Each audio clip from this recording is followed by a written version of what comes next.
আজকের breaking news. Katigorah বিধানসভা কেন্দ্রের অন্তর্গত বরুঙ্গা জিপিতে এক অমানবিক হৃদয় বিদায়ক ঘটনা ঘটল। দম্পতি জীবন সুন্দরভাবে কাটালে স্বর্গের পরিণত নইলে নরকে জীবনটি আছে বলে অনেক জায়গায় দেখা যায়। ঘর জামাই হিসাবে থাকতেন এক ভদ্রলোক উনার স্ত্রীর ঘরে, কিন্তু উনার জীবন এখন আর শেষ হয়ে গেছে। সংবাদ মাধ্যমে জানা যায় উনার নিজের স্ত্রী উনাকে মেরে ফেলল।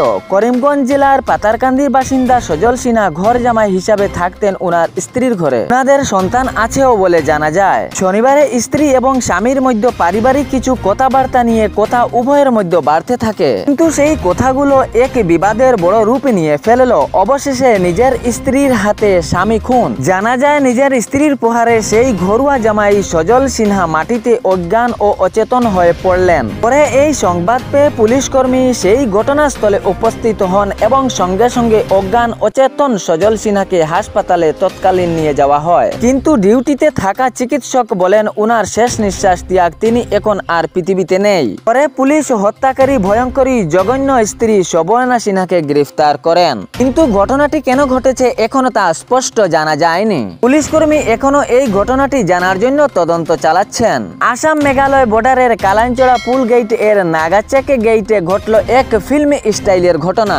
ML 0182820 নাম্বারের এক লরি বুধবারে প্রায় 5টার সময় দিগরখাল জাতীয় সড়ক হয়ে মেঘালয়ে গমন করতেছিল, কিন্তু যখন কালাইনচড়া পুল গেট এর নাগাচেক গেটে আসে, প্রতিদিনের ন্যায় পুলিশ কর্মী উনারা নিজের ডিউটি করিতেছিল সেই গেটে। ইতিমধ্যে লরি থামিয়ে চেক করতেছিলেন পুলিশ কর্মীগণ, কিন্তু এই মুহূর্তে লরি চালক এক পুলিশ কর্মীকে সেই লরির মধ্য নিয়ে পালিয়ে যাওয়ার চেষ্টা চালায়। পরে পথ অতিক্রম করাকালীন অবস্থায় একটি ট্রাফিকের মধ্যে ফেসে যায় সেই লরি, এবং সেই লরি ড্রাইভারকে ধরার জন্য পুলিশ কর্মী দিয়ে আসছিলেন নিজের গাড়ি নিয়ে। যখন ট্রাফিকের মধ্যে সেই লরিটি ফেসে যায়, তখন ড্রাইভার সহ হ্যান্ডিম্যান সেখান থেকে পালিত হয়। পরে পুলিশ কর্মী নিজের কৌশলে সেই ড্রাইভার সহ হ্যান্ডিম্যানকে গ্রেফতার করেন। রাজ্য সহ বরাক উপত্যকায় গরমের সীমা পারিয়ে যাচ্ছে।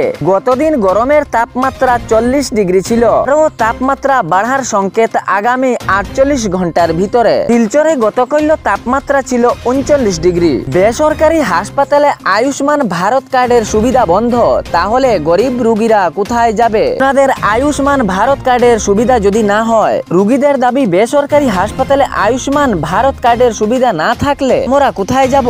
এটি তো সরকারের তরফ থেকে দেওয়া হয়েছে হসপিটালের সুবিধার ক্ষেত্রে, তাহলে বেসরকারি হসপিটালে এই সুবিধা পাওয়া যাবে না কেন? অসমের মুখ্যমন্ত্রী হেমন্ত বিশ্ব শর্মার ঘোষণা, আগামী 2025 এর ভিতরে 50,000 চাকুরি। তিনি সঙ্গে আরও জানালেন যে তৃতীয় এবং চতুর্থ বর্গের চাকুরির কর্মীরা নিজের পদও পরিবর্তন করতে পারেন। তাতে এ নিয়ে বোঝাশোনা চলছে, যোগ্যতা অনুযায়ী পদেরও পরিবর্তন হতে পারে। তাহলে এ ভিডিওটি ফেসবুকে দেখলে ফলো করে ভিডিওটি শেয়ার করতে ভুলবেন না, যাতে সঠিক সংবাদগুলো অন্যজনের কাছে পৌঁছায়, এবং সাথে ভিডিওটিও লাইক করবেন। ইউটিউবে দেখলে ভিডিওটি লাইক করে চ্যানেলটি সাবস্ক্রাইব করে নেবেন। তাহলে ভিডিওটি শেষ পর্যন্ত শোনার জন্য সবাইকে ধন্যবাদ।